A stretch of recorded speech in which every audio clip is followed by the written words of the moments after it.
Esta es la palabra de Dios.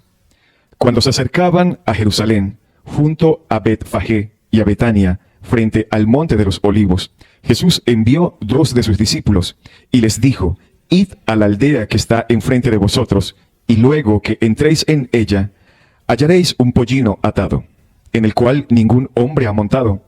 Desatadlo y traedlo. Versículo 3. Y si alguien os dijere: ¿por qué hacéis eso?, decid que el Señor lo necesita, y que luego lo devolverá. Versículo 4. Fueron y hallaron el pollino atado afuera a la puerta, en el recodo del camino, y lo desataron. Y unos de los que estaban allí les dijeron: ¿qué hacéis desatando el pollino? Ellos entonces le dijeron como Jesús había mandado, y los dejaron. 7. Y trajeron el pollino a Jesús, y echaron sobre él sus mantos, y se sentó sobre él. También muchos tendían sus mantos por el camino, y otros cortaban ramas de los árboles, y las tendían por el camino. Y los que iban delante y los que venían detrás daban voces diciendo: Hosana, bendito el que viene en el nombre del Señor. Bendito el reino de nuestro padre David, que viene, Hosana en las alturas. 11. Y entró Jesús en Jerusalén y en el templo, y habiendo mirado alrededor todas las cosas, como ya anochecía, se fue a Betania con los 12. Señor, en esta mañana te pido por favor que tengas misericordia de mí y que me puedas ayudar, Señor, a través de tu Santo Espíritu, a poder ser fiel, Señor, a lo que tus Sagradas Escrituras dicen en este pasaje. Me dispongo completamente mi corazón, pidiéndote ayuda y pidiéndote dirección, por favor, para que pueda yo mantenerme, Señor, centrado en lo que este pasaje quiere decir, y que no me desvíe, Señor, de él, de la esencia que está centrada, Dios, en esta enseñanza. Y también te pido por todos mis hermanos presentes, para que puedan tener un corazón, Señor, completamente dispuesto y abierto a recibir toda la exhortación y toda la enseñanza útil que está aquí en este pasaje para la edificación absoluta de nuestras vidas. Todo esto te pedimos, Espíritu Santo, en el nombre de Jesús. Amén y amén. Hermanos, hoy es domingo 17 de noviembre del 2024 y el título de este mensaje es La llegada del Rey Sufriente que no esperaban. La llegada del Rey Sufriente que no esperaban. Y el argumento que quiero presentar ante todos ustedes para poder dar esta enseñanza es el siguiente. Reconoce a Jesucristo como un rey que toma su propiedad, al cual debes honrar por su dignidad. Reconoce a Jesucristo como un rey que toma su propiedad y al cual debes honrar por su dignidad. Por más de 3 años, el Señor había estado enseñando la palabra a todos los que estaban alrededor de él. Había estado haciendo milagros en Israel, pero ahora se encontraba en ese momento donde inició el principio del fin de su ministerio terrenal.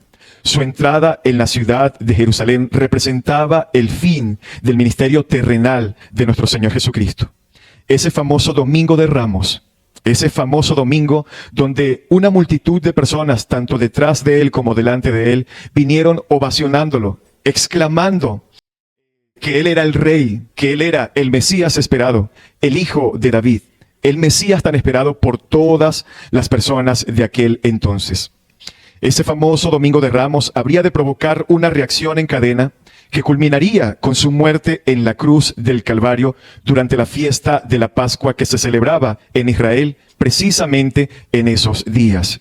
El Señor no entró en Jerusalén como un dictador dispuesto a aplastar la cabeza de todos aquellos que oponían resistencia a su reinado, sino que Él entró como un rey que asume la posición de un siervo y que estaba dispuesto totalmente a dar su vida en rescate por muchos.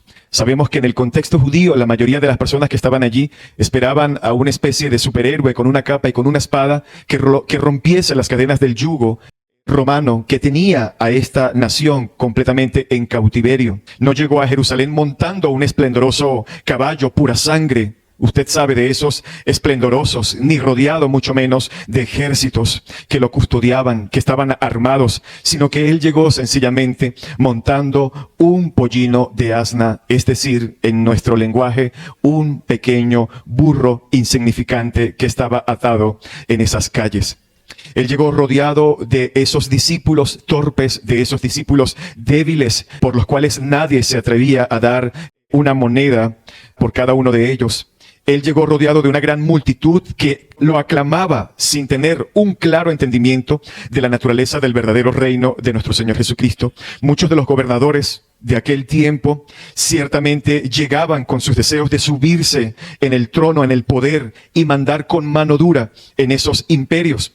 Pero Cristo entró en Jerusalén para ser entregado a un procurador romano por los líderes religiosos de su nación y así ser condenado a muerte precisamente durante esa fiesta de la Pascua.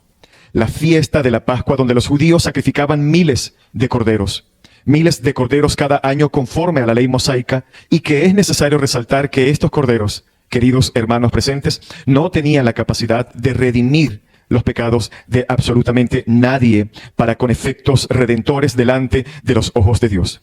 Estos sacrificios, todos estos sacrificios simplemente señalaban a ese gran sacrificio que se habría de ocurrir en el próximo viernes de esa misma semana, cuando el Señor Jesucristo fuera llevado a la cruz como el verdadero cordero pascual que quita verdaderamente el pecado del mundo. Y si hay algo que estos sacrificios nos enseñan, todos esos sacrificios que apuntaban hacia el Señor Jesucristo, es que en el todo del plan de la redención que encontramos desde Génesis hasta Apocalipsis, Cristo estaba completamente presente, era protagonista en todo el plan redentor desde Génesis hasta Apocalipsis. La muerte de Cristo es el tema central de toda la Escritura. La muerte de Cristo en la cruz es el punto focal de toda la historia humana. Toda la historia humana está completamente permeada por la muerte de nuestro Señor Jesucristo. Que en muchas esferas de nuestra sociedad no se quiera reconocer eso, pero esa es la verdad. Cristo es el centro de toda la historia de la humanidad. Fechas tan importantes como diciembre se trata completamente del Señor Jesucristo. Aun cuando muchas personas y la mercadería de este sistema nos ha hecho pensar que estos tiempos de sembrina se tratan simplemente de un consumismo desesperado donde compramos y derrochamos dinero por cantidades, aunque el sistema nos apunte hacia eso, la verdad es que todo se trata de nuestro Señor Jesucristo. La muerte de Cristo, amigos y hermanos presentes, la muerte de Cristo es la línea divisoria. La cruz, Cristo crucificado, es la línea divisoria que separa a los que se salvarán de aquellos que se van a perder por la eternidad. Tú que estás aquí por primera vez, debes entender eso. La muerte de Jesucristo en la cruz es la línea divisoria de aquellos que se salvarán, pero también de aquellos que se perderán por la eternidad. Jesucristo es esa línea divisoria entre el cielo y el mismo infierno. Y es precisamente esto lo que el pueblo judío no quería entender. Este pueblo judío en su mayoría no quiso entender esta verdad y que los llevó a tener una concepción completamente errada de ese Mesías. Este pueblo judío, queridos amigos y hermanos, tuvo una concepción completamente antagónica del Señor Jesucristo a lo que en realidad decían las escrituras de Él, el cual esperaban con muchísimas ansias y que por fin había llegado ese día, pero que lastimosamente lo veían con ojos completamente desviados de la realidad bíblica. Pero esa entrada del Señor Jesucristo es más que una entrada triunfal. Aquel día, ese pueblo estaba realizando una de las falacias más rimbombantes de toda la historia, realizando una falsa coronación, como lo veremos más adelante. Porque ciertamente todos sabemos, los que estamos de este lado del Nuevo Testamento, sabemos que ciertamente Jesús es el Mesías, del cual hablaron todos los profetas del Antiguo Testamento. En Él se cumple toda la ley y los profetas. Él es el Hijo de Dios. Él es el Hijo de David que habría de sentarse para siempre en el trono de su Padre, como lo vimos la semana pasada. Pero lastimosamente, la mayoría de las personas que estaban allí ese día domingo y que decían Hosana, ese domingo de Ramos, aclamando a Jesús, esas personas no tenían ni idea de qué clase era verdaderamente nuestro Señor Jesucristo, qué clase de rey era Él, ni qué tipo de reino era el que Él venía a implantar en la tierra. De hecho, hermanos, aún ni siquiera sus propios discípulos lo habían entendido hasta ese momento. Ellos no tenían una idea centrada, bíblica, del reino verdadero del Señor Jesucristo, sino fue solo hasta después de la resurrección que ellos lograron entender el funcionamiento del Señor Jesucristo como Mesías, como lo dice el Evangelio de Juan. Y de entrada, hermanos, ¿qué vemos nosotros acá? De entrada vemos el hecho de que estas personas aclamaran a Jesús sin tener la más mínima idea de su verdadera naturaleza. Nos lleva a darnos cuenta de que ellos estaban levantando aclamaciones y alabanzas que simplemente eran externas y que buscaban más bien refugiar un deseo egoísta que estaba dentro de sus corazones. Su alabanza estaba completamente condicionada a lo que ellos esperaban, a una libertad totalmente externa, mas no la libertad verdadera de sus propias almas, que era lo que verdaderamente ellos necesitaban. Ellos estaban adorándolo según sus propias expectativas y no por su dignidad. Ellos lo adoraban según las expectativas que tenían, según sus sueños carnales, pero no lo estaban adorando conforme a la dignidad que ese rey merecía. Y esto hace una fuerte advertencia a todos nosotros. Esto nos advierte de que el ser humano comete una y otra vez este mismo error sobre la verdadera identidad y dignidad de Dios. El ser humano en todas las esferas tiende a cometer siempre el mismo error, y es que tiene una errada concepción acerca de la verdadera identidad del Dios vivo y de su dignidad. Es decir, estas personas estaban pronunciando de labios la grandeza del Señor, pero sencillamente no tenían a Jesucristo como su Dios verdadero, como su Señor. Se puede cantar alabanzas al Rey, hermanos, y es lo que vemos aquí de entrada. Se puede cantar alabanzas, se puede decir hosana cada domingo en una congregación. Pero eso no implica que verdaderamente los corazones de todas esas personas estén completamente en obediencia a la soberana voluntad del Señor. Es decir, se puede pronunciar con los labios que Jesús es el Señor y no tener a Jesús como Señor. Y es que tristemente lo queremos como un Salvador, pero no un Señor, porque sabemos que a un Señor se le tiene que rendir cuentas. Y esa es la parte que humanamente muchas veces no queremos. Se nos puede hacer muy fácil decir que Cristo es el Rey, pero haberlo desplazado totalmente del trono de nuestros corazones porque no queremos ser gobernados por su soberanía. Pero debemos entender que Él no es un rey. Escúchenme, Él no es un rey. Él es el único Rey.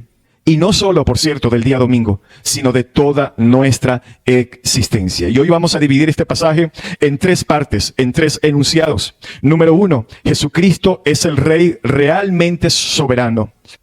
Número 1, Jesucristo es el Rey realmente soberano. Número 2, una falsa aclamación convertida en adulación. Y número 3, no existe nada oculto para el Rey del universo. Y comencemos con el primer enunciado. Jesucristo es el Rey realmente soberano. Y para esto vamos a dirigirnos al versículo 1. Nuevamente, por favor, lea conmigo. Cuando se acercaban a Jerusalén junto a Betfagé y a Betania frente al monte de los olivos, Jesús envió 2 de sus discípulos y les dijo: id a la aldea que está frente a vosotros, y luego que entréis en ella hallaréis un pollino atado en el cual ningún hombre ha montado. Desatadlo y traedlo. Y si alguien os dijere: ¿por qué hacéis eso?, decid que el Señor lo necesita y que luego lo devolverá. El Señor se está dirigiendo hacia la ciudad, ¿de dónde? A la ciudad de Jerusalén. Desde Jericó, como lo vimos la semana pasada, donde ocurrió el evento que estudiamos acerca de la sanidad o salvación del ciego Bartimeo. El Señor va rodeado con sus discípulos y con una gran multitud, y cuando se encontraba a unos 3 kilómetros de la ciudad de Jerusalén, al este, cerca de Betfagé y de Betania, la aldea, por cierto, donde vivían sus amigos Lázaro, Marta y María, y donde Cristo recientemente había hecho el milagro de resucitar a Lázaro, tal como lo menciona Juan en su capítulo 11. Cuando estaban allí, Jesús les pide a 2 de sus discípulos que fuera a la aldea de enfrente a buscar dicho burrito o dicho pollino de asna, y que por cierto nadie había montado jamás, y que iban a encontrar exactamente en la entrada de aquella aldea. Ellos debían desatar el pollino y llevárselo a Jesús. Y si alguien le preguntara por qué ustedes están haciendo eso, ¿qué debían responder ellos? Sencillamente porque el Señor lo necesita. La pregunta aquí es: ¿cómo sabía Jesús que cuando sus discípulos entraran a dicha aldea iban a encontrar un pollino de asna que nadie había montado jamás? Y que sus dueños precisamente le iban a prestar sin ningún tipo de problema cuando ellos le dijeran que el Señor lo necesita. ¿Cómo Él sabía todas estas cosas? Obviamente, como lo vemos en el primer enunciado, porque Él es el Rey realmente soberano. Él sencillamente en su soberanía conoce todas las cosas. Era imposible, hermanos. En aquella época no había WhatsApp. No era que el Señor Jesús le había enviado un WhatsApp a estos dueños diciéndole, mira, cuando lleguen allí, esos discípulos míos, por favor entréguenle el pollino. Esto no existía, era imposible que Jesús supiera todo eso a menos que él tuviera un conocimiento sobrenatural. Pero Jesús sí sabía, hermanos, que ese pollino iba a estar ahí en la puerta de la casa y que nadie lo había montado y que los dueños sencillamente iban a dar un permiso a sus discípulos, simplemente y llanamente. ¿Por qué? Porque Jesús es Dios, porque Él es Dios. Él es Dios, Él sabe dónde se encuentra cada ser viviente de este planeta. Él lo sabe absolutamente todo porque Él lo controla todo. Él sabe cuántos latidos tu corazón hasta este momento ha podido ejecutar y Él sabe cuándo será el último día que ese corazón que está dentro de tu caja torácica va a dejar de latir. No hay absolutamente nada que esté fuera del conocimiento de nuestro Señor, de nuestro Dios. No hay absolutamente nada que esté fuera de su control. Ese, hermanos, es nuestro Rey, el Señor Jesucristo. No podemos obviar ciertamente el impacto que esto generó en quienes. En los discípulos. Los discípulos llegaron y se encontraron con tremenda verdad. Todo lo que Él les había dicho se cumplió a cabalidad. Cuando ellos llegaron a la aldea se encontraron con el pollino exactamente como el Señor se los había dicho y que ciertamente nadie lo había montado y que estaba atado fuera de aquella casa. El Señor les está haciendo saber a estos discípulos que Él estaba al control absoluto de todo lo que iba a suceder en esa semana. Si hay una razón por la cual Jesucristo hace que los discípulos puedan ir y se den cuenta de que todo sucedió tal cual como Él se los había dicho, era para transmitir la verdad a ellos de que Él estaba al control de todo lo que estaba sucediendo. Él quería que ellos supieran que su muerte en la cruz no iba a ser simplemente un accidente o algo que los seres humanos estaban decidiendo. Hermanos, la vida de nuestro Señor Jesucristo no estaba en las manos de los romanos ni de los líderes religiosos, sino que estaba completamente en las manos del Dios soberano. Es por eso que el Señor había instruido a los discípulos en los días previos a la llegada a Jerusalén de todo lo que iba a suceder cuando ellos llegaran a este lugar. Recordemos que ya Él se lo había dicho. Él les había nombrado y les había mencionado que el Hijo del Hombre sería entregado en las manos de ¿quiénes? De los líderes religiosos, en manos de los dirigentes, y que sería burlado, que sería, ¿qué más? Golpeado, escupido y clavado, ¿en dónde?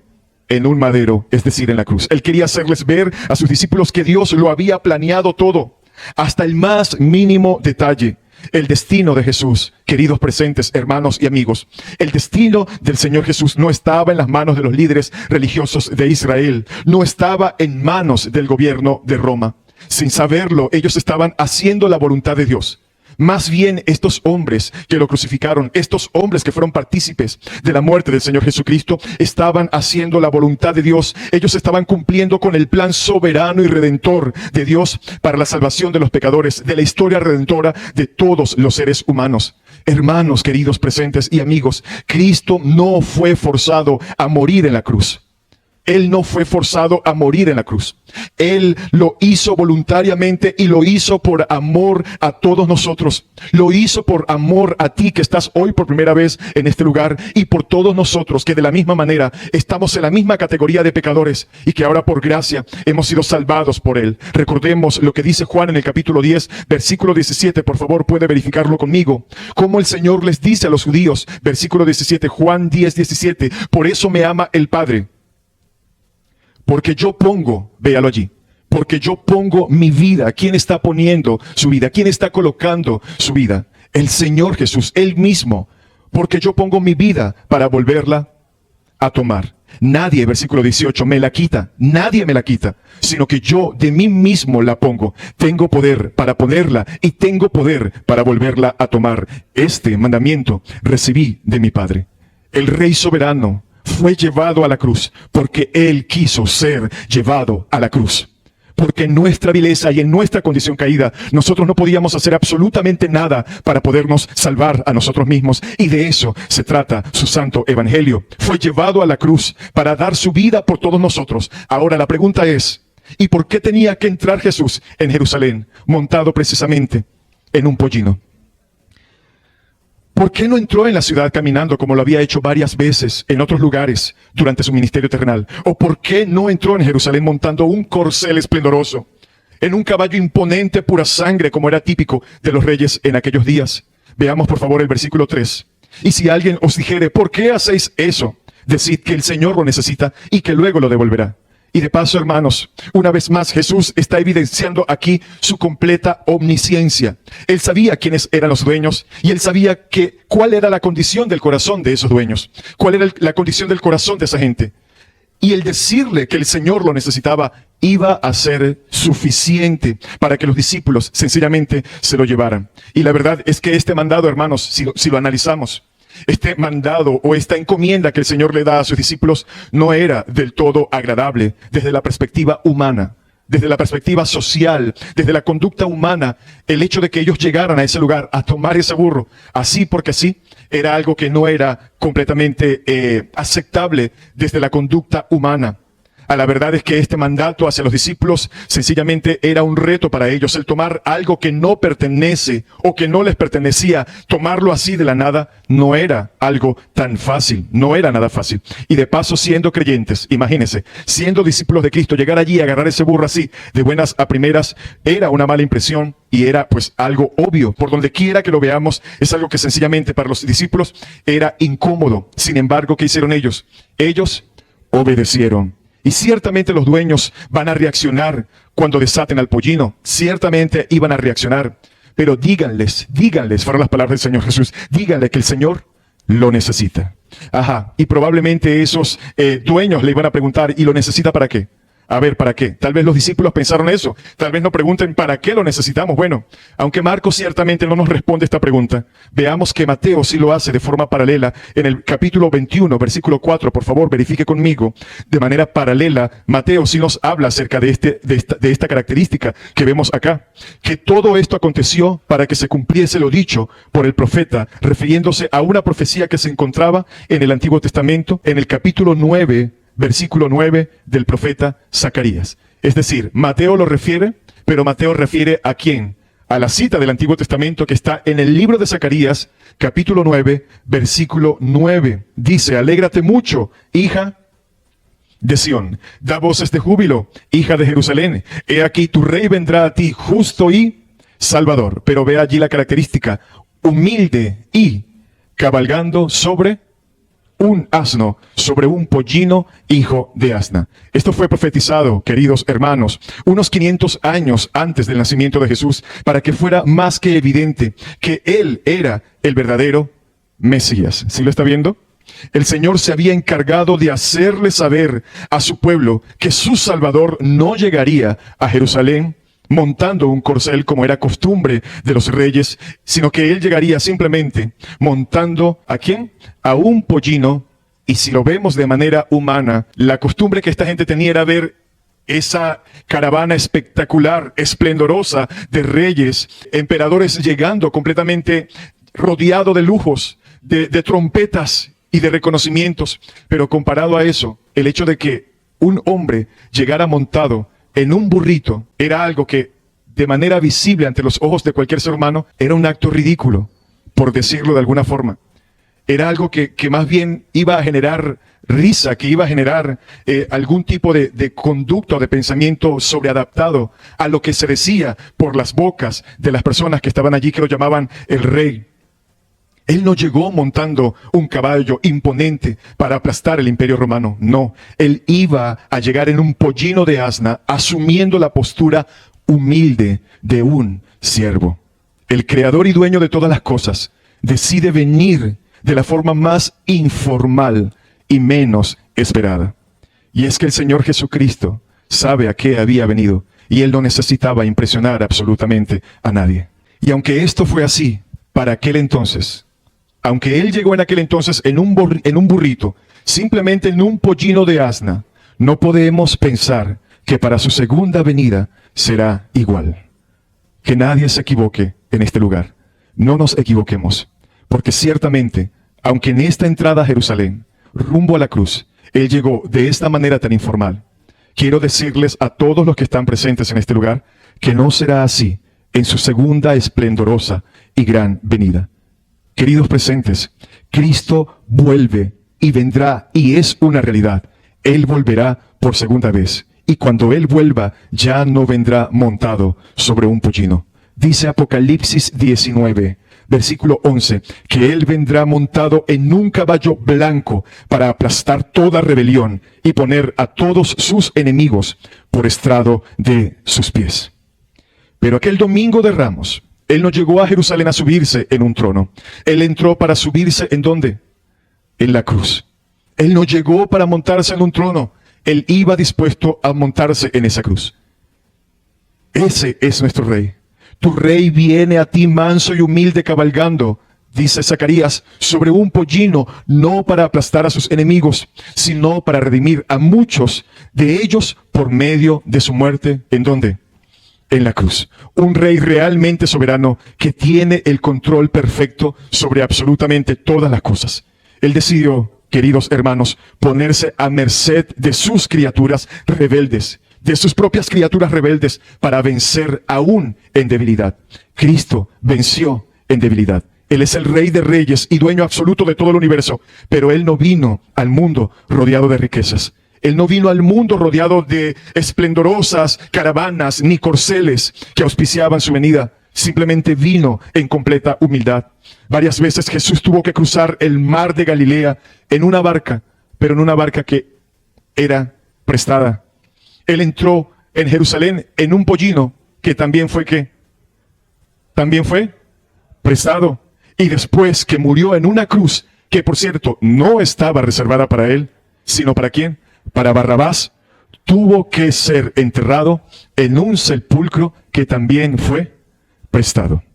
Él es el Rey de reyes, el Rey de reyes, el dueño de todo cuanto existe en este planeta. Y aún así, queridos presentes, Él decidió despojarse de todo para venir a salvarnos. Pero aún así, Él seguía siendo el Rey. Versículo 4. Fueron y hallaron el pollino atado afuera de la puerta, en el recodo del camino, y lo desataron. Versículo 5. Y unos de los que estaban allí les dijeron, ¿qué hacéis desatando el pollino? Ellos entonces les dijeron como Jesús había mandado, y los dejaron. El Señor permitió que los dueños dejaran al pollino afuera, lo cual no era algo normal para aquella época, para que todo sucediera exactamente como Él lo había dicho. Él está entrando en Jerusalén, está rodeado de discípulos, rodeado de miles de gentes, y aún con su soberanía, Él está moviendo todo lo que está sucediendo en ese instante, absolutamente todo, para que ocurra como Él quería que ocurriera. Eso debe darnos a nosotros algo muy importante y una enseñanza centrada en esta mañana en nuestros corazones. Eso debe enseñarnos a nosotros a tener tranquilidad y confianza en cualquiera de nuestros escenarios. Entender que Jesucristo tiene el control, que Dios en su soberanía tiene el control de todas las cosas que acontecen en este universo y aún en nuestro diario vivir, debe traer confianza y tranquilidad a nuestras vidas. ¿Cuántas veces no nos desesperamos porque tal vez nos llaman a las 3 de la madrugada para darnos una noticia?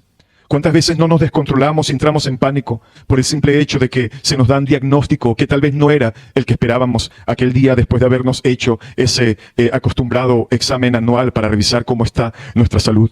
Vaya de que muchas veces entramos en desesperación y no confiamos verdaderamente en lo que el Señor aún muchas veces permite en nuestras vidas y que tal vez no es completamente agradable a nuestras expectativas. Pero es importante entender que a pesar de todo lo que esté aconteciendo aún en el mundo, cosas donde pareciera que todo está perdido, la verdad es que nuestro Dios, nuestro Señor Jesucristo, tiene el control de todo, de cada detalle de nuestras vidas. Él es soberano, Él es el Rey, y todo sucedió aquel día exactamente como Él dijo que iba a suceder y como Zacarías ya lo había profetizado, incluyendo aún la algarabía y la efusividad que esa gente tenía con ese montón de mantos y con ese montón de palmeras. Regocíjate, alégrate mucho, hija de Sión, da voces de júbilo. Hija de Jerusalén, he aquí tu Rey vendrá a ti. Fue así exactamente como recibieron a Jesús en la ciudad de Jerusalén, tal como había sido profetizado. Y eso nos lleva a nuestro segundo enunciado titulado Una falsa aclamación convertida en adoración. Una falsa aclamación convertida en adulación. Entiéndase la palabra adulación como esa actitud que busca endulzar, que busca sencillamente en conveniencia pretender adular, pretender exaltar las cualidades de una persona con el simple hecho de obtener un beneficio. Con el simple hecho de torcerle el brazo a esa persona para, usted sabe, amansarlo, acariciarlo y después sacarle aquello que queremos. Podríamos definir la adulación como ese acto hipócrita que solamente muestra una cara, pero que en el fondo del corazón hay segundas y malas intenciones. Versículo 7, y trajeron el pollino a Jesús, y echaron sobre él sus mantos, y se sentó sobre él. Versículo 8, también muchos tendían sus mantos por el camino. Veamos esa coma allí. Esta acción formaba parte de las prácticas antiguas de dar la bienvenida a un nuevo rey.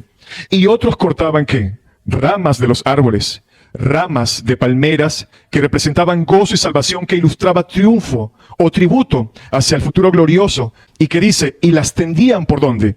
Por el camino. Versículo 9, y los que iban delante y los que venían detrás daban voces diciendo, Hosana, Hosana, bendito el que viene en el nombre del Señor, bendito el reino de nuestro padre David que viene, Hosana en las alturas. Cuando los discípulos le llevaron el pollino a Jesús, ¿qué hicieron estas personas? Colocaron mantos, como lo acabamos de leer, sobre aquel animal para que él se sentara, y así entró el Señor en la ciudad de Jerusalén, donde fue recibido por una multitud de personas que lo aclamaban frenéticamente. La actitud extática que esas personas tenían en ese momento era muy efusiva. Era algo que se estaba descontrolando. Miles de personas, tanto delante como detrás del Señor Jesucristo, estaban allí desesperados, emocionados, levantando sus mantos, arrancando palmeras para darle la bienvenida de una forma frenética. Durante la fiesta de la Pascua, la población en Jerusalén usualmente se triplicaba por la enorme cantidad de peregrinos que venían a adorar de todas las partes del imperio. Algunos eruditos calculan que en esas fiestas de la Pascua probablemente llegaban a aglomerarse hasta 2 millones de personas en la ciudad de Jerusalén. Por lo que debemos suponer que Jesús fue probablemente recibido ese día por miles y miles de personas. Era un mar de gente, tanto delante de él como por detrás de él. Y Marcos nos dice que las multitudes que iban delante de él y las que iban detrás gritaban diciendo, Hosana. Imagínese, hermano, el estruendo que se escuchaba de voces en aquel momento, diciendo con algarabía y con un júbilo, Hosana al Hijo de David. Habían multitudes que lo seguían. De diferentes factores, de diferentes círculos, llegaban a ese lugar. Y la razón por la cual lo seguían, hermanos, era por todas las cosas que se decían de él. Era por la fama que se había desbordado en aquel entonces, en los días de Jesús, por todas las cosas que él había hecho. ¿Y cuáles cosas había hecho? Había sanado enfermos. Él hablaba con autoridad. Lo que decía se cumplía. Había resucitado a personas muertas, incluyendo aún al mismo Lázaro. Y por el Evangelio de Juan sabemos que muchos de ellos habían sido testigos presenciales de la resurrección de su amigo Lázaro. Capítulo 12 del Evangelio de Juan. Por favor, esto es importante para que podamos entender por qué la euforia de la gente y por qué tantas personas venían en ese momento. Juan 12, versículo 9 al 13, dice, gran multitud de los judíos supieron entonces que él estaba allí. ¿Lo está viendo? Gran multitud de los judíos supieron entonces que él estaba allí y vinieron.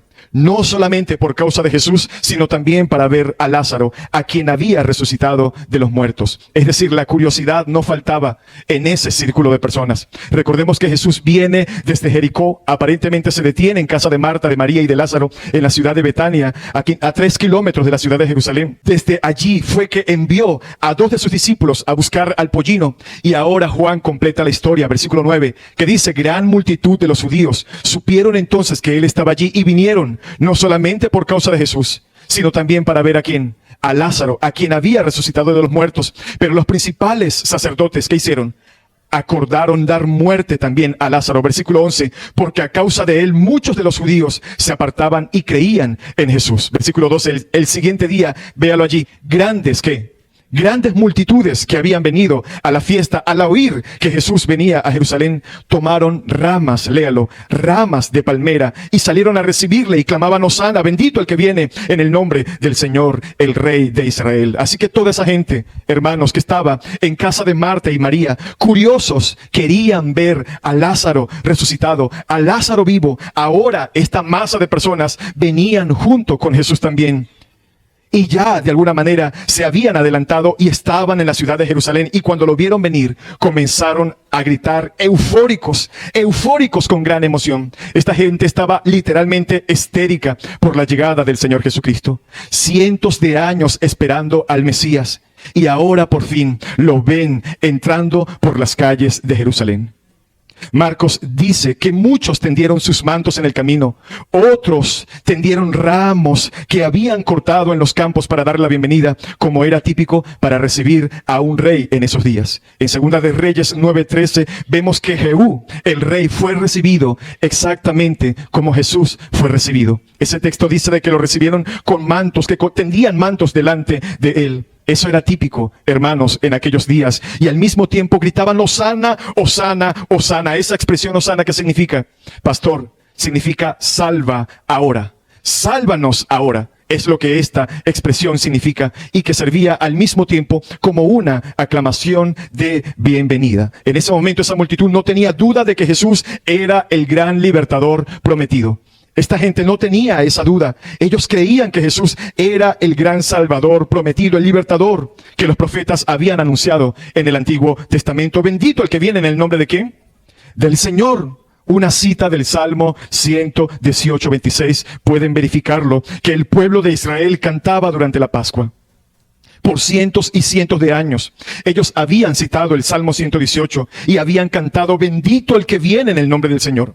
Esta gente, hermanos, parece estar convencida de que Jesús había venido a establecer ese reino mesiánico que Dios le había prometido a David. Era una euforia total. Sin embargo, unos días más tarde, a pesar de toda esa euforia, a pesar de esa convicción que tenían de que Él era el Mesías, unos días más tarde, muchos de los que estaban en esa multitud aclamando a Cristo como el Mesías, iban a pedir a gritos, llenos de ira y de odio, iban a pedir a gritos que ese Jesús fuera crucificado. Esa misma gente iba a pedir a gritos, con esa misma intensidad, que Jesucristo fuera crucificado en aquella cruz. La pregunta es, ¿por qué? Porque se dieron cuenta, y aquí está la esencia de esto que estamos hablando, porque se dieron cuenta de que Él no era el tipo de Mesías que ellos estaban esperando. Se dieron cuenta de que no era ese Mesías que sus expectativas tenían y que se centraba solamente en su comodidad y en su libertad para ellos luego poder vivir con ese deseo que tanto tenían. Y es que si hay algo que genera incomodidad en un ser humano, es que a éste no se le cumpla con las expectativas egoístas que muchas veces ellos tienen. Si hay algo que incomoda, es que nuestras expectativas muchas veces no sean recompensadas o no sean verdaderamente retribuidas. Eso es algo que sucede muchas veces. Y esto era lo que esta gente estaba experimentando. Esta gente estaba dándose cuenta más tarde que Jesucristo no era ese rey tan esperado que ellos aclamaban aquel día. Ellos querían a un líder político que librara a Israel de una vez por todas del yugo romano. Pero, dicho sea de paso, eso era lo único que ellos querían. A un rey político, a alguien que los liberara del yugo romano. Pero hasta ahí, eso es lo que queremos. Ellos querían un rey que volviera a traer a la nación de Israel a todo su esplendor y toda esa prosperidad que ellos llegaron a experimentar en los tiempos de David y en los tiempos de ¿quién? De Salomón. Esa era la expectativa que ellos tenían acerca del Mesías. Ese era el Mesías que ellos esperaban. Un Mesías que les devolviera su prosperidad. Un Mesías que les arreglara su situación país. Un Mesías que hiciera que la situación económica de su nación se acomodara y ellos volvieran otra vez a su época dorada. Cualquier parecido con nuestra realidad como venezolanos, no creo que sea coincidencia. Pero lastimosamente esta es la verdad. Muchos creyentes asisten en este tiempo a las congregaciones y buscan clamar a Dios solamente, pidiéndole al Señor que Venezuela, declarando que Venezuela volverá a ser la misma que antes.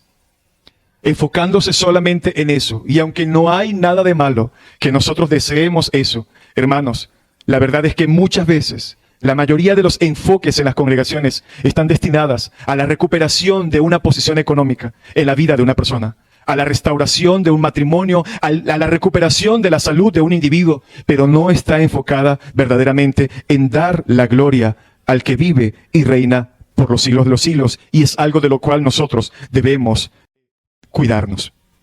Ese no era el tipo de Mesías que ellos querían. Pero con el paso de los días comenzaron a darse cuenta que Él no había venido a dominar, Él había venido a morir por causa de sus pecados de manos de esos mismos romanos que ellos querían que Él expulsara, pero que lastimosamente se convirtieron en sus asesinos. De hecho, el mismo Juan el Bautista se sintió decepcionado cuando, estando encerrado, se dijo a sí mismo: yo todavía estoy aquí, encerrado. Herodes todavía está en el poder. ¿Será que este realmente es el Mesías que nosotros esperamos? ¿O debemos esperar a otro? Yo como que mejor le mando a preguntar. Ya todos sabemos lo que pasó. ¡Qué decepción! En vez de atacar el poder de Roma, lo que hizo Cristo fue atacar la religión que ellos tenían. En vez de atacar, ¿a quiénes? A los romanos, el imperio romano. Este Mesías vino a atacarle a ellos su propia religión vacía y su religión ritualista que tanto abrazaban. Esta gente no estaba preparada para un Salvador que muere en debilidad, como lo hizo el Señor Jesucristo. Ellos no estaban preparados para un Salvador que pusiera en evidencia la magnitud de su pecado. Eso era algo totalmente contrario. En vez de venir a atacar al imperio romano, nos viene a atacar a nosotros nuestro pecado. Déjanos así. Nosotros estamos bien, nosotros cumplimos la ley a cabalidad. ¿Cómo tú vienes a meterte con nosotros? Pero esa fue la realidad de Jesús, a dejar en evidencia cuál era el verdadero estado de su corazón. Y esto, hermanos, es lo que muchas personas no entienden, que vienen a la congregación solamente buscando un milagro, buscando que Dios les haga un favor y no se dan cuenta que eso no es lo que precisamente Dios quiere hacer con la vida de esas personas. Tú y yo venimos buscando una recompensa de parte de Dios, pero una recompensa que está limitada a este mundo y que nos hace abrazar a este mundo, pero no nos damos cuenta de que Dios no está interesado en eso. Que Dios está interesado verdaderamente es confrontar la condición de nuestro pecado, la condición idólatra de nuestro corazón, y que nos demos cuenta de que somos pecadores y que precisamente por no renunciar a ese pecado es que sencillamente estamos lejos de Él. Lo que Él quiere en realidad para ti, que tal vez viniste en este día a buscar una sanidad o a buscar un milagro, déjame decirte que lo que Dios quiere verdaderamente para ti es quitar la enfermedad que está en tu corazón por causa del pecado, por causa de la rebeldía que durante tantos años has llevado al amarte a ti mismo, al buscar tu propia comodidad, al tener un corazón hedonista y antropocéntrico que solamente se centra en amar a este mundo y amarte a ti mismo. Debemos renunciar a esa actitud y reconocer que lo que Dios tiene para nosotros es lo que verdaderamente necesitamos. Y lo que Él quiere para nosotros es la salvación de nuestras vidas. Que vivamos para su gloria. Que renunciemos a la vida ritualista que llevamos cada día siguiendo modas, siguiendo este sistema, siguiendo lo que a nosotros en nuestra condición caída nos parece que es mejor. Esta gente no estaba preparada para morir a sus pecados, para morir a esa ritualidad que llevaban abrazando su ley. Ellos no querían que Él muriera en la cruz, porque esa cruz que representaba, hermanos, maldito todo aquel que muera en ¿qué? En un madero. Para ellos eso era lo que representaba esto. Ellos querían a un Mesías que encajara con sus expectativas mundanas, con sus expectativas terrenales, pero la realidad fue que se toparon con un Mesías que más bien los confrontó por causa de su pecado. Más bien se toparon con un Mesías que vino a apuntarles el estado de su corazón y a decirles: ustedes están así, son ustedes los que verdaderamente deben arrepentirse, los que deben reconocer que separados de mí no podrán hacer nada. Pero lastimosamente ellos seguían con sus expectativas. Ellos no esperaban toparse con este Mesías, con un Mesías que los llamaba al arrepentimiento y a la fe. Así que esta gente estaba aclamando al verdadero Rey. Ellos estaban aclamando al verdadero Rey, al Rey de gracia, al Rey de perdón, pero lo estaban haciendo con una motivación totalmente equivocada. Ellos en realidad, hermanos, no sabían quién era Jesús. Ellos estaban adorando a un Jesús que no era el que Isaías había profetizado en Isaías 53, que debía ser molido por ¿quiénes? Por nuestros pecados. Ellos no querían aceptar eso. Ellos no querían la cruz. Ellos solo querían gloria y bienestar terrenal. Ellos querían libertad política, pero no la libertad espiritual de sus almas. Eso sencillamente no les interesaba porque estaban ciegos, y nosotros podemos caer en el error. Tú puedes estar aquí hoy pensando que lo que tú necesitas es que Dios te sane de algo. Es que Dios te dé para comprarte un carro, para comprarte una casa, o no sé, tener el dinero suficiente para hacer los gastos de este fin de año. Tal vez tú crees que eso es la ayuda que tú necesitas, pero la verdad es que no es eso lo que tú necesitas. Tú necesitas entender la condición de pecado en la cual te encuentras, y que si no te arrepientes, como lo dijimos al principio, que si no entiendes que Cristo es la línea divisoria entre el infierno y el cielo, sencillamente te vas a perder, te vas a perder. Ellos no sabían quién era Jesús. Esta multitud tenían enfrente de sus ojos al autor de la vida. Ellos tenían enfrente de sus ojos al autor de la vida, al Hijo de Dios encarnado. Pero en medio de sus alabanzas estaban adorando a un Jesús que solo existía ¿en dónde? En sus mentes. Aunque tenían palpablemente a Jesucristo allí delante de ellos, ellos estaban adorando a un Dios falso, a un Jesús totalmente concebido de una manera caricaturesca en sus mentes y en sus corazones. Y lastimosamente, lo que esta gente estaba haciendo era adulando a Jesús. No lo estaban adorando. Hermanos, Dios busca adoradores, no aduladores. Dios busca adoradores, no aduladores. ¿Cuál es tu condición?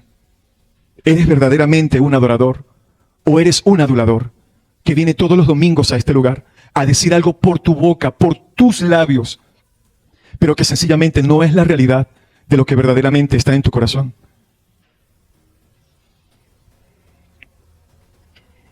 A ellos solo les interesaba el beneficio que podían recibir de Él, pero no les importaba en esencia quién era Él. Tristemente, eso es lo que está pasando hoy en muchas iglesias evangélicas alrededor de este planeta, donde se está predicando a un Jesús que no es el Jesús de la Biblia. Hermanos, lastimosamente esta es la realidad. Y no estamos aquí para señalar a nadie, pero la realidad es que en este planeta, alrededor de este mundo, el día de hoy, hay miles de iglesias donde lastimosamente se está predicando a un Jesús que no es el Jesús de la Biblia, que no es el Jesús que tanto los profetas nombraron. No es ese Jesús, donde han transformado a un Jesús más bien adaptado a las culturas y expectativas humanas, mas no es el Jesús que los evangelios verdaderamente enseñan. Un Jesús domesticado que puede satisfacerte según todo lo que declares y todo lo que decretes, como una especie de mesero divino que se acerca a ti a decirte: ¿qué quieres, amo mío? Solamente decláralo y profetízalo y decrétalo, que así yo lo haré. Lastimosamente, esa es la realidad. Todos los deseos y anhelos de tu corazón, todo lo que quieras, yo lo supliré. Eso es lo que nos venden desde los púlpitos en este tiempo. Y esto que estamos viendo en esta entrada triunfal, donde estas personas estaban aclamando a un rey, el cual no era el que ellos esperaban, donde vemos a esta gente danzando, saltando y pegando brinquitos, es lo que tristemente se repite cada domingo en muchas congregaciones, repletas con pantallas, luces, humo, coreografías, títeres, obras de teatro, cualquier tipo de espectáculos, con el fin de atraer masas y masas, pero con intereses secundarios que están supeditados a la lascivia, a la maldad, a la lujuria de hombres perversos que han convertido el santo evangelio en simplemente mercadería, donde no les interesa la salvación de las almas. Simplemente les interesa subir fotos editadas, supereditadas, repletas de luces por sus redes sociales, donde una gran cantidad de personas que más bien pareciera que estuvieran en cualquier concierto de cualquier cantante de estos de la actualidad.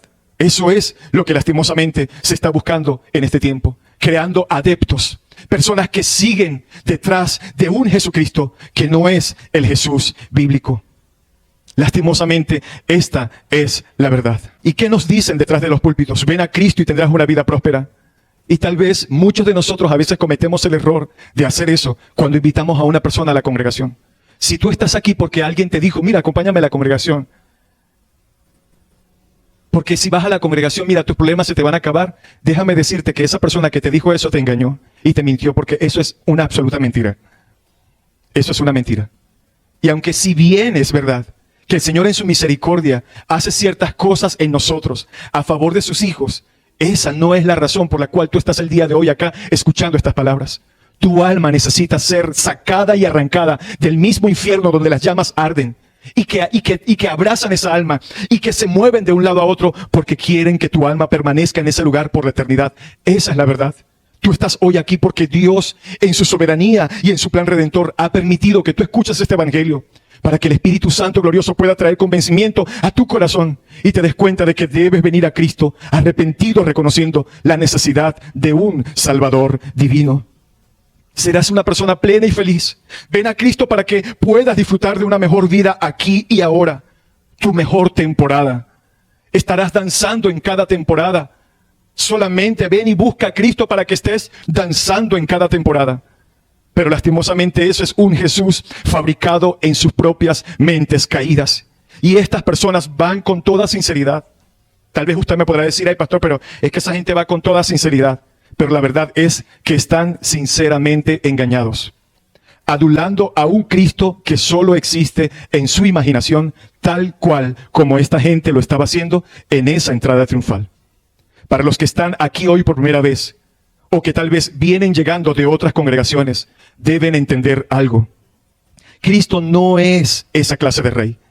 Él no es ese Dios con D minúscula. Él no es ese Dios con D minúscula que tú puedes usar a tu antojo para satisfacer tus deseos egoístas. Él no es ese Dios con D minúscula que tú quieres usar, que es tu títere, que es tu mandadero. Él no es ese Dios falso del cual te dijeron que el que está con Dios, todo le va a salir bien. Él no es ese Dios falso. ¿Usted ha escuchado esa frase? Es que el que está con Dios, mire, eso es todo bien, todo perfecto, todo perfecto. Eso es una mentira barata. Porque más bien es todo lo contrario. Porque si realmente decides seguirlo, si tú verdaderamente decides seguir a Cristo, el mundo que antes te abrazaba y te aplaudía, todo lo que hacías, ahora por cuanto decides a Cristo, te va a odiar. Te va a odiar. Esa es la verdad. Debes entender que la principal razón por la que Cristo murió no fue para mejorar tu calidad de vida aquí en la tierra. Esa no fue la razón. La verdadera razón es que Él vino a pagar nuestra deuda con la justicia de Dios.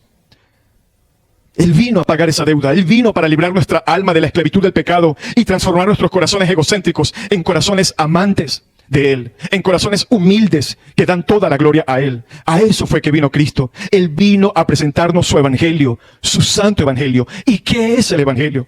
¿Qué es el evangelio, pastor? Bueno, sencillo. La Biblia se explica con la Biblia. Pablo lo dice en 1 Corintios 15, 3, versículo 4. Pablo lo define en 1 Corintios 15, del versículo 3 al 4. ¿Cómo define Pablo aquí el evangelio? Véalo. Porque primeramente os he enseñado lo que asimismo recibí. Y véalo allí. Que Cristo murió por nuestros pecados. Véalo. Que Cristo murió por nuestros pecados conforme a las Escrituras. Y que fue sepultado y que resucitó al tercer día conforme a las Escrituras. Punto. Eso, hermanos, es el evangelio. El evangelio es Jesucristo realizando el acto vicario de sustituirnos en la cruz, muriendo expiatoriamente por nuestros pecados. El evangelio es Jesucristo realizando el acto vicario, es decir, el sustituto de sustituirnos en la cruz, muriendo expiatoriamente por nuestros pecados, tomando nuestro lugar. El evangelio no es algo que hacemos, sino algo que se hizo por nosotros y a lo que debemos responder en arrepentimiento y fe. El evangelio es algo que se hizo por nosotros y a lo que debemos responder en arrepentimiento y fe. El evangelio son las buenas noticias de que hemos sido salvados por gracia, no por obras. El evangelio son noticias de lo que Jesucristo hizo para restablecer nuestra relación con Dios, no lo que nosotros hacemos. El escritor J.L. Parker lo define sencillamente de la siguiente manera. El evangelio es Dios salvando a pecadores. El evangelio es Dios salvando a pecadores. El evangelio se trata de que estando muertos en nuestros delitos y pecados, Efesios 2:1, al que no conoció pecado, por nosotros lo hizo pecado, para que ahora nosotros fuésemos hechos justicia de Dios en él. Segunda de Corintios 5:21. Pero muy pocos, hermanos, muy pocos están dispuestos verdaderamente a entender esto. Muy pocos, lastimosamente, no les interesa el evangelio del Señor Jesucristo. ¿Por qué? Porque no lo han entendido. ¿Por qué? Porque tristemente le han vendido otra cosa. Creen que una hora dentro de 4 paredes, brincando, saltando y haciendo un espectáculo, eso es ser creyente. Eso es vivir el evangelio. Y lastimosamente no es así. Estas personas estaban demostrando una actitud humana completamente grotesca y grosera al adular al Señor Jesús y no adorarlo ni alabarlo verdaderamente conforme a su dignidad. Muy pocos estaban realmente dispuestos a someterse a la autoridad del Señor Jesucristo. Y es que, hermanos, una cosa es venir a la iglesia y cantar himnos y alabanzas a Jesús. Y otra muy diferente es estar dispuesto a someterse o a someter nuestra voluntad a la voluntad de Él. Una cosa muy diferente es venir a la congregación y cantar himnos, cantar alabanzas a su nombre, reconociéndolo a Él como Señor. Pero otra cosa es estar completamente dispuesto a hacer su soberana voluntad, a obedecerla en nuestras vidas. Ante los ojos de cualquiera que estaba presente en aquel momento, ante los ojos de todos los que estaban presentes en aquel momento efusivo, en aquel momento de regocijo y de alegría, donde esa persona saltaba y levantaban palmeras, ante los ojos de cualquiera que estaba presente en ese momento, pareciera que Jesús estaba a punto de ser coronado como un ¿qué? Como un rey. Pero lastimosamente, por una multitud que no lo amaba verdaderamente de todo corazón. Aparentemente parecía que iba a ser coronado como un rey, por una multitud que lo amaba y que verdaderamente estaba dispuesto a honrarlo de todo corazón. Cualquiera que estaba parado allí hubiese dicho, esta gente está convertidísima, esta gente mira cómo lo alaban, están dispuestos, esta gente ama al Señor. Es indudable que no se pueda decir que todas estas personas, esta multitud, son adoradores verdaderamente. Pero como lo dice John MacArthur con relación a este pasaje, esa fue la falsa coronación del rey verdadero. Eso que ellos hicieron fue una falsa coronación. Una falsa coronación al rey verdadero. Y nosotros no podemos estar pretendiendo dar una falsa adoración auspiciada por conceptos erróneos y por falsas expectativas para con Dios. Tenemos que librarnos de esas actitudes. La verdad es que ese día parecía una alabanza digna de un rey, pero Jesucristo sabía que la verdad no era así. Y eso nos lleva a nuestro último enunciado. Número 3. No existe nada oculto para el Rey del universo. No existe nada oculto para el Rey del universo. Versículo 11. Y entró Jesús en Jerusalén y en el templo, y habiendo mirado, véalo, y habiendo mirado alrededor todas las cosas, como ya anochecía, se fue a Betania. ¿Con quiénes? Con los 12. Marcos no aclara lo que estaba pasando en la mente y en el corazón de Jesús en ese momento que él miró y se fue con los 12. En aquel momento, en ese lugar. Pero por medio del Evangelio de Lucas sí podemos ver y saber lo que estaba sucediendo, lo que estaba encerrado en esa mirada del Señor Jesucristo hacia ese lugar. Lucas 19, 41, 43. Vamos a ver lo que nos dice Lucas. Y cuando llegó cerca de la ciudad, al verla, lloró sobre ella, diciendo, oh, si también tú conocieras a lo menos en este tu día lo que es para tu paz, mas ahora está encubierto de tus ojos. Cristo lloró por la ciudad de Jerusalén.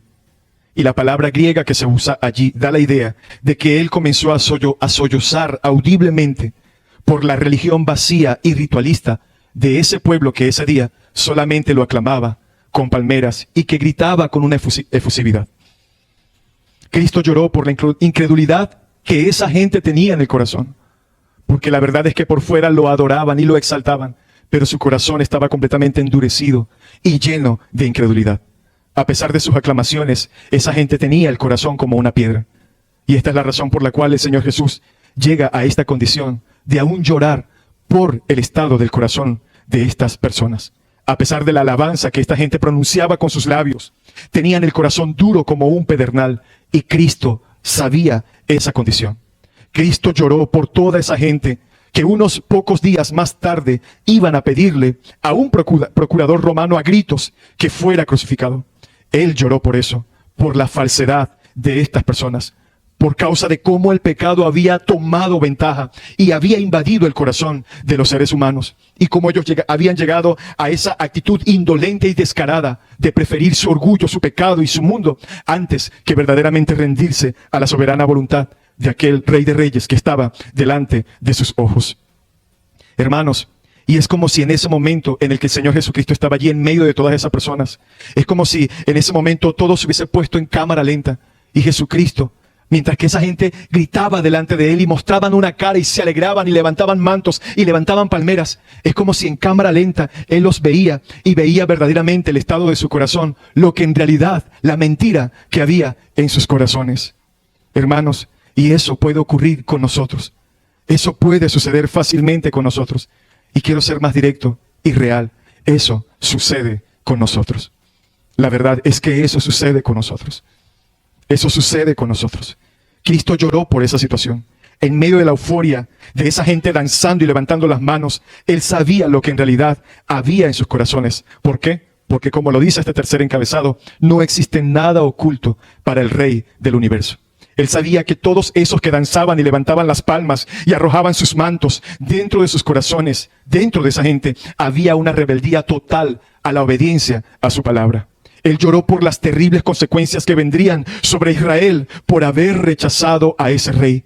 Esa gente le lanzaba palmas, pero su corazón lo rechazaba. Su corazón rechazaba, no aceptaba que Él viniera a ser ese Señor, ese Salvador. Ellos levantaban las palmas, levantaban sus mantos, arrojaban toda su algarabía delante de Él, pero lo rechazaban con su corazón, lo rechazaban con sus actitudes. Simplemente no les interesaba verdaderamente ese Salvador, ese Mesías sufriente.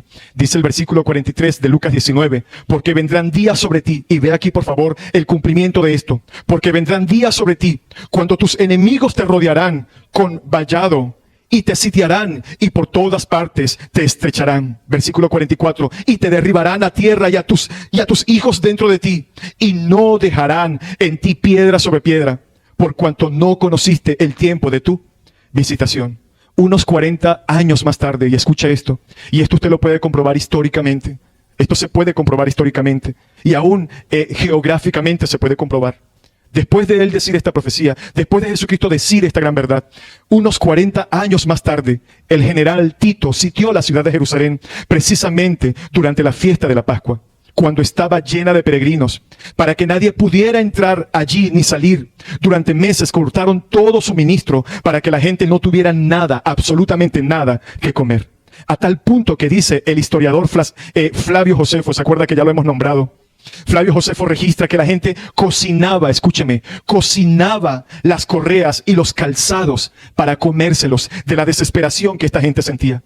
Y finalmente, en el mes de septiembre del año 70 después de Cristo, todos sabemos lo que ocurrió. Los soldados romanos entraron en la ciudad en una orgía completamente violenta y destruyeron el templo. No dejaron piedra sobre piedra. Y se calcula que 1 millón, escúchame, se calcula que 1 millón de judíos murieron en una masacre completamente sin contemplación y sin ningún tipo de misericordia. 1 millón de judíos murieron en esa masacre, y los que sobrevivieron después fueron vendidos como esclavos, y todos sabemos esa historia. Eso está, usted lo puede buscar, eso está registrado.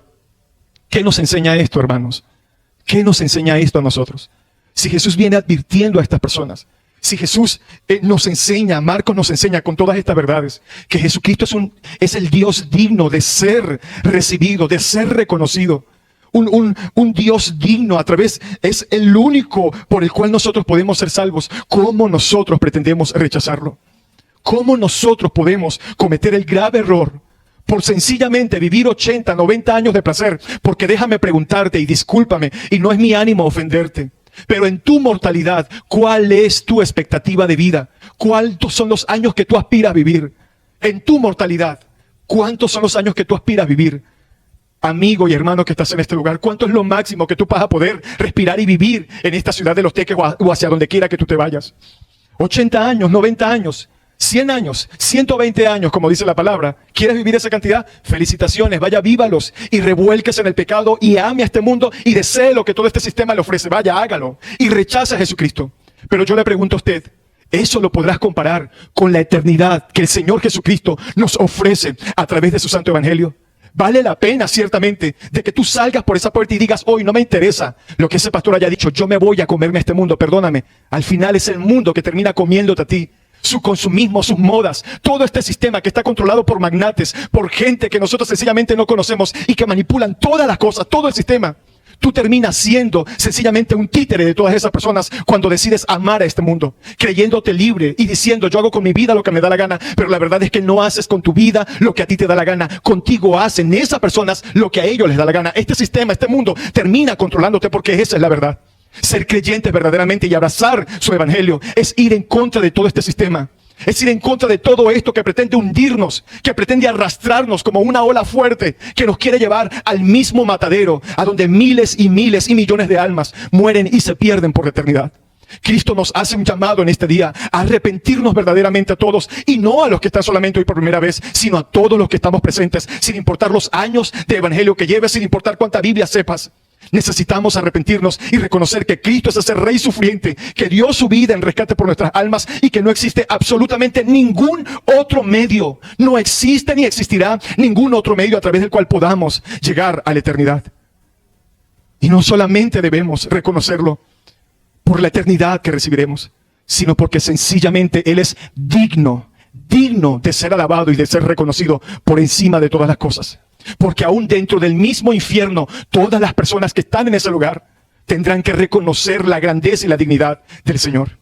Y como dijo el doctor R.C. Sproul, aún si me enviara al mismísimo infierno, en ese mismo lugar tendría que reconocer que simplemente estoy en el lugar que verdaderamente me merezco,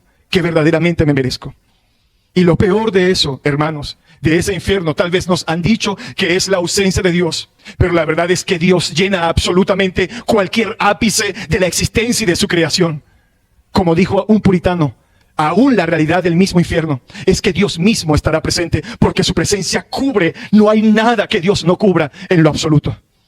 Necesitamos reconocer la dignidad de nuestro Señor Jesucristo y reconocer que todo lo que Él ha dicho se cumple, se cumplió y se seguirá cumpliendo. Todo lo que vemos en la actualidad aconteciendo en este planeta a nivel mundial, todo lo que vemos sencillamente es el cumplimiento de todo lo que está escrito en su palabra. Por tal razón yo ruego al Señor en este día y pido al Señor que por favor ponga el temor en todos nosotros, de cuidar nuestras vidas, de cuidarnos, de simplemente venir los domingos a este lugar, a aparentar algo, a querer simplemente mostrar algo para que la gente vea que estoy alabando al Señor, cuando en realidad nuestro corazón está completamente lejos de esa voluntad soberana que Dios quiere para nuestras vidas. Esto nos enseña que no es cualquier cosa rechazar a Jesús. No es cualquier cosa rechazar a Jesús. Usted puede rechazar una comida que le traigan a su restaurante favorito y que a usted simplemente no le parezca, usted lo puede rechazar. Usted puede rechazar una encomienda que usted haya pedido por Zoom o por cualquier sistema de estos de entrega rápida. Usted puede rechazar un delivery, pero si hay algo que usted no puede o no debería rechazar nunca en su existencia, es al Rey de Reyes y Señor de todas las cosas y de este universo. El rechazar a Jesús trae consecuencias eternas. Escúcheme, el rechazar a Jesús trae consecuencias eternas. Cristo lloró por la incredulidad y por la dureza de ese pueblo que el domingo de Ramos lo aclamaban con tanto entusiasmo como el rey al entrar en Jerusalén para dar su vida en rescate por muchos. Y esto debería hacernos ruido a todos nosotros. Escúchame, hermanos, esto que estamos viendo acá, este cumplimiento de esta advertencia que Jesucristo hizo, y ver que todo esto se cumplió, y ver la necesidad de estas personas, debe generarnos a nosotros ruido. Esto debe hacernos ruido a todos los que estamos en este lugar. ¿Cómo se sentirá Jesús? Escúcheme. Si esto pasó con estas personas, si Jesús lloró por la condición del pecado de estas personas y por su actitud hipócrita, escúcheme, amados hermanos, ¿cómo se sentirá Jesús al ver todos los domingos a millones de personas que se reúnen en las iglesias a supuestamente adorarlo con sus danzas, con sus griticos, con sus panderos y con sus cosas, sabiendo que sus corazones están completamente lejos de Él? ¿Cómo se sentirá nuestro Señor? La verdad es que ciertamente Él sigue siendo Dios, inmutable, y nada lo podrá mover. Pero la verdad es que se puede ser intensamente emocional, aún en la alabanza, con un corazón que se rehúsa a someterse a la voluntad de Dios. Y tú y yo debemos cuidarnos de eso. El problema no está en las emociones, el problema no está en alabar al Señor con expresiones, manteniendo un orden. El problema no está allí. La pregunta es si de verdad tus emociones corresponden con tu sometimiento a su voluntad revelada en su palabra. Corresponde verdaderamente tu alabanza al sometimiento de la verdad revelada en su palabra. Que Dios nos libre de tener esa actitud y que el Señor no permita que nosotros seamos como esa multitud en Jerusalén aquel día. Que el Señor nos ayude para que no seamos como esa multitud, que no seamos culpables de poner delante de Él nuestros mantos, que no seamos culpables de poner delante de Él nuestras palmeras y nuestras aclamaciones de alabanza con un corazón vacío de verdadera devoción. Que el Señor nos libre, que Cristo sea recibido hoy en medio nuestro como un verdadero Rey, que no solamente aclamamos con nuestra boca, sino que estamos determinados a obedecerlo y a hacer su voluntad. Él es el verdadero Rey de nuestros corazones. que nosotros podamos llegar delante de Él arrepentidos de nuestros pecados, con la disposición de someternos con gozo a su santa y perfecta voluntad. Esa debe ser nuestra determinación, que en vez de ser como aquella muchedumbre aduladora, podamos ser como simples burros, simples burritos que permiten que Él sea levantado y visto delante de todos. Porque la verdad es que cuando nosotros estamos en nuestra mejor condición espiritual, escúcheme, cuando tú y yo estamos en nuestra mejor condición espiritual, no somos más que simples burros sobre los cuales Cristo cabalga. Cuando estés en tu mejor condición espiritual, que no se te olvide que simplemente eres un burrito sobre el cual Jesucristo, el Rey de Reyes, cabalga.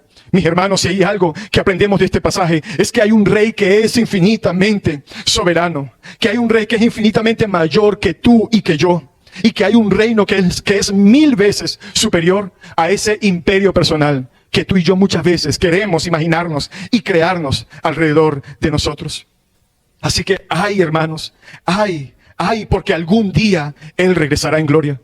Él regresará en gloria. Nosotros debemos aclamarlo verdaderamente como un rey, pero también debe ser obedecido como un rey. Debemos servirlo como un rey, debemos amarlo como un rey y debemos glorificarlo como un rey, porque solo Él, dicho sea de paso, solo Él es el que es el rey. Y algún día regresará, escúcheme, algún día regresará, y no es porque lo diga yo, es porque su santa palabra lo dice y es digna de ser creída. Y hay de aquellos que no reconozcan a Jesús como Rey de Reyes y Señor de Señores. En conclusión, recordemos, número 1, Jesucristo es el Rey realmente que soberano. Número 2, una falsa aclamación convertida en adoración. No permitamos que nuestra adoración se convierta más bien en una adoración.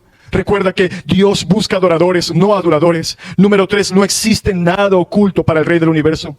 El Señor conoce nuestros corazones y es mejor que empecemos a ser obedientes desde ya, reconociendo su dignidad y reconociendo su gloria. Debemos dar, en conclusión, debemos dar la dignidad a Dios que solo Él se merece. Debemos dar la dignidad a Dios que solo Él se merece, y esto solo lo podemos hacer cuando tenemos un concepto verdaderamente bíblico de quién es el Señor. Solo así podremos adorarlo y obedecerlo conforme a las Escrituras, para que solamente así Él pueda ser glorificado. Y aplicaciones, solo 2 aplicaciones. Número 1, cuídate de estar rechazando a Cristo con tu desobediencia, aun cuando lo proclamas Rey con tu boca. Aplicaciones. Cuídate de estar rechazando a Cristo con tu desobediencia, aun cuando lo proclamas Rey con tu boca. Cuídate de estar rechazando a Cristo con tu desobediencia, aun cuando lo proclamas Rey con tu boca. Isaías 29:13. Este pueblo de labios me honra, pero su corazón está lejos de mí.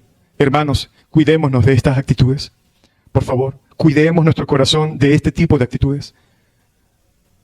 Huyamos de esta actitud hipócrita donde simplemente venimos muchas veces a aparentar algo que no somos en verdad. Recordemos que el Señor conoce todas las cosas. Él es el Rey soberano sobre todo. Y número 2, para las personas que nos visitan hoy por primera vez, para los que vinieron por primera vez, pídele a Dios que te permita conocerlo verdaderamente. Pídele a Dios que te permita conocerlo verdaderamente, teniendo un concepto correcto de quién es Él. No permitas concebir a un Jesús falso en tu mente. Jesús no es Chuito. ¿Sabe cómo le dice el mundo? Mi Chuito, mi Diosito. No, Él no es eso. No lo minimices. No pretendas cometer el error. No te equivoques con Dios. No te equivoques con Cristo. No nos equivoquemos con Él. Él es digno de ser reverenciado y de ser honrado. No permitas concebir a un Jesús falso en tu mente. Solo leyendo su palabra, escúchame tú que estás por primera vez acá, quieres conocer a Jesús, quieres conocer a Dios, solo leyendo su palabra, conociendo su evangelio podrás hallar libertad. Solo así podrás hallar libertad. Por eso necesitas congregarte y crecer en su conocimiento. Crecer en una iglesia sana donde verdaderamente se te predique el verdadero evangelio, no donde te engañen día a día, no donde te digan que este año 2025 va a ser el año de tu explosión. El año de tu catapulta, donde vas a lograr y te vas a ir a las alturas. El año de la unción profética de no sé qué. Basta de eso. Basta de eso. Basta de engaños. Basta de eso. Busca arrepentirte. Busca reconocer tu necesidad de un Salvador. Busca un lugar donde se te diga la verdad en tu cara. Donde te hablen el evangelio. Mi amigo, si tú estás aquí sin Cristo en esta mañana, no te vayas de este lugar como llegaste. No te vayas de este lugar como llegaste. Y sin necesidad de pasar acá, desde allí donde estás, pídele al Señor que te ayude. Sin necesidad de hacer un espectáculo, no vamos a hacer eso. No vamos a hacer eso. Dios conoce tu corazón y Él lo que quiere esta mañana es que verdaderamente seas sincero, pidiéndole al Señor que te ayude a arrepentirte. Medita en la reacción de Jesús al ver la incredulidad de esta gente, al ver su corazón endurecido y al ver que muchas veces nosotros nos comportamos de esa misma manera. Porque la desgracia de rechazar a Cristo sigue siendo tan desgraciada hoy como lo fue en aquel tiempo cuando esta gente levantó esa falsa adoración al Señor. Es una desgracia, hermanos. Es una desgracia, amigos, rechazar al Rey de Gloria. Ven a Cristo en este día. Pídele que perdone tus pecados, pídele que te ayude a someter tu vida a tu voluntad. Pídele que te ayude a vencer con tu propio imperio personal, con esa indisposición que tú tienes de someterte a Él. Dile que te ayude a soltar esa indisposición. Pídele que cambie tu corazón de piedra en un corazón de carne. Pídeselo a Él. Entiende que todos los resultados que vemos en la actualidad, todas las consecuencias que vemos en la actualidad, todo lo que sucede es el resultado del pecado del hombre. Y el Evangelio más bien es el amor de Dios mostrado para con nosotros, queriendo salvarnos y rescatarnos de este sistema y de este mundo que está completamente caído. Pídele a Él que te ayude. Él es poderoso y Él puede hacer eso por ti.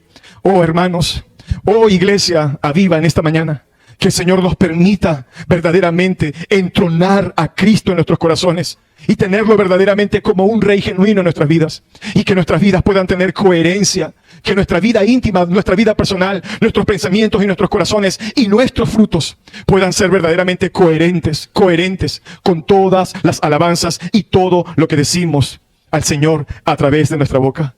Y que solo a Él, solo a Él, sea la gloria, el imperio, el honor, por los siglos de los siglos, eternamente.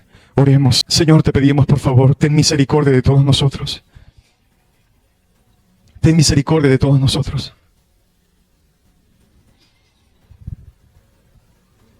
Ayúdanos, por favor, a que nuestro corazón verdaderamente sea transformado. Desesperadamente te rogamos y te imploramos en este día que por favor nos libres de tener un corazón que solamente con actitudes hipócritas buscan adularte delante de los ojos de los demás, pero que lastimosamente está lejos, Señor, de la obediencia que debemos tener a la verdad revelada en tu santa palabra. Por favor, Señor, hoy te rogamos y te imploramos, reconociendo que nuestro corazón se inclina más bien, Señor, por la morbosidad de este mundo. Reconociendo que nuestro corazón, Señor, se inclina más bien, Dios, por las apariencias. Te pedimos, por favor, te rogamos y te imploramos que nos libres, Señor, de cometer este error.